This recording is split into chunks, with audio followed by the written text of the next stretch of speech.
O Brasil é um país racista, sim. O maior problema do racismo no Brasil é a negação. No Brasil, falar de racismo é feio, as pessoas não querem tocar no assunto. Ninguém quer discutir desigualdade social. Quando você fala de cotas, de ações afirmativas, as pessoas têm opiniões e opiniões diversas. Mas o problema racial não está somente aí e não é a cota que vai resolver o problema racial. Nós tivemos mais de 300 anos de escravidão. O Brasil foi o último país a terminar com a escravidão e terminou sem nenhuma estrutura do Estado, sem nenhum programa para realocar essas pessoas negras na sociedade. E durante gerações e gerações e gerações, os negros ficaram à margem da sociedade com muito menos acesso a bons empregos, à educação, ao ensino de base, ações que geram a igualdade. A injúria racial, as palavras, elas magoam, elas são um grande problema e as pessoas praticam essas injúrias raciais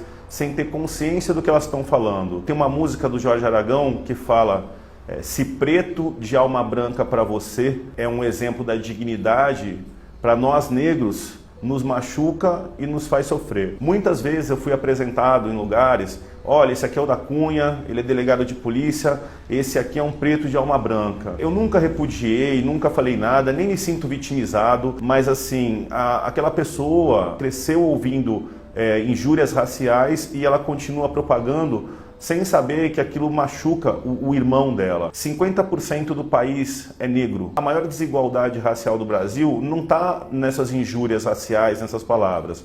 Está no acesso. Eu sou delegado de polícia, somos mais de 2.000 delegados de polícia e eu conheço somente 4 delegados de polícia negros. Acredito que existam mais. Não temos ministros negros, tivemos um representante negro no STF e nos cargos de representatividade, nos cargos de poder, o número de negros é muito baixo. Na minha turma de delegados, éramos em 180 delegados, eu era o único negro. Na minha universidade, na faculdade de Direito, de 2.000 alunos na minha época, há 20 anos atrás, éramos em 3 alunos negros. Eu vou falar que não existe racismo no Brasil? Até quando? Eu nunca toquei nesse assunto antes, porque eu acho ele extremamente delicado. As pessoas, o brasileiro de um modo geral, ele acha que se o negro falar de desigualdade racial, o negro está se vitimizando e praticando um racismo reverso. E essa não é a verdade. Volto a falar, a injúria racial, ela machuca. Mas a questão não é essa, a questão é você estar num restaurante de classe média alta, ter 30 pessoas comendo e você olhar e ver um negro de 30. A questão é você frequentar um clube, praticar algum esporte e não perceber negros. A minha mulher é branca, minha filha é mulata, meus filhos são mulatos, negros também. A gente, de anos para cá, desenvolvemos o hábito. Todas as vezes que nós vamos num local de nível social médio, não é de nível de elite, né? Nós procuramos contar e ver quantos negros tem no ambiente. A resposta é sempre a mesma. Eu sou o único ou tem mais um? O que eu acho importante, dentro agora do Dia da Consciência Negra, não é a gente tentar resolver o problema de uma vez só. Eu só queria que as pessoas pensassem, que as pessoas refletissem.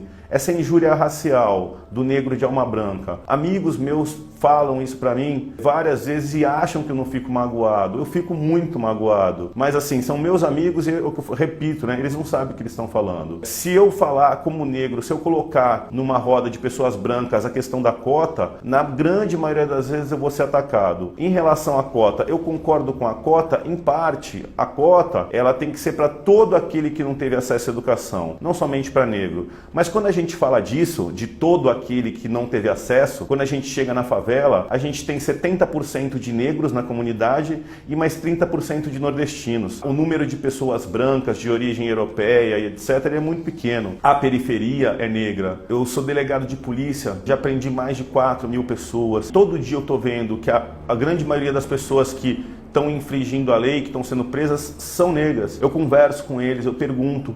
Eu falo, mas por que você está traficando? Por que você foi roubar? A grande maioria das respostas é a seguinte: doutor, eu tentei emprego, não consegui, eu tentei trabalhar, não consegui, eu tentei outros acessos, a minha família está passando fome, eu estou desesperado. Eu não estou negando que existe o criminoso, tem o criminoso negro e tem o criminoso branco, mas muitos daqueles que estão na margem da sociedade, eles vão praticar crime às vezes por desespero. O que o negro quer? O que eu gostaria como negro? Eu gostaria de educação de base. Está na hora de lá no ensino, na creche, no Fundamental 1, no Fundamental 2, até o ensino médio, os excluídos, negros, entre outras classes excluídas, terem direito à educação de base e conseguirem concorrer pela vaga de medicina da USP. O negro, ele não quer a vaga de medicina da USP na cota. A grande maioria dos negros não quer isso. Ele quer ter condições de competir. E o que mais me machuca, a parte mais delicada, os negros não gostam de falar da desigualdade racial porque,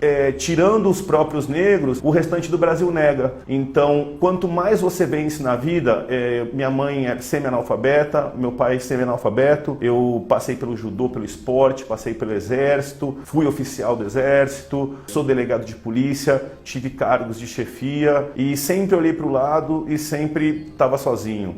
E sempre muitos poucos negros nesses cargos de liderança, nos cargos de chefia. Mas tinha que ter mais negro por quê? Porque tem que ser igual? Porque é uma disputa? Não. Tinha que simplesmente ser isonômico. Tinha que ser automático. Se metade da população é negra, por que o negro está sempre na favela e na elite, nas lideranças o negro não está? Isso por si só mostra a desigualdade racial. As pessoas se surpreendem, falam, nossa, você é delegado de polícia negro. Não devia ter surpresa nenhuma. Tinha que ser totalmente normal. As pessoas falam da Maju, da Maria Júlia Coutinho, apresentadora da Globo. Nossa, uma apresentadora negra. Só o fato de causar essa estranheza já é a desigualdade racial escrachada pra gente.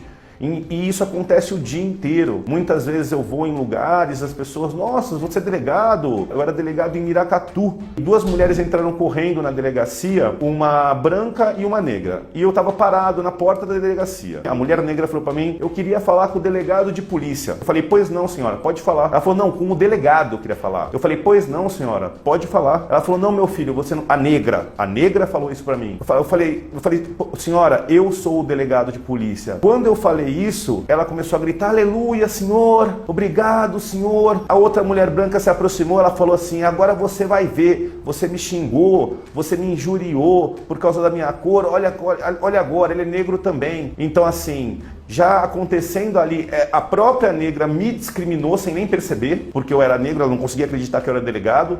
Depois ela quis usar isso contra quem tinha praticado injúria racial contra ela. É uma sequência de desigualdade, de racismo, que as pessoas não sabem nem o porquê e nem da onde, sabe? E isso vem de um processo de abolição da escravatura desestruturado. Eu não estou aqui para fazer propaganda, falar assim, Da Cunha, por que você demorou tanto para falar disso? Porque eu nunca me senti à vontade, porque talvez a mensagem que eu queria passar, ela não fosse tão forte se eu não tivesse me destacado socialmente, se eu não fosse delegado de polícia negro, né? E eu passo essa mensagem para negros, para brancos, para todos.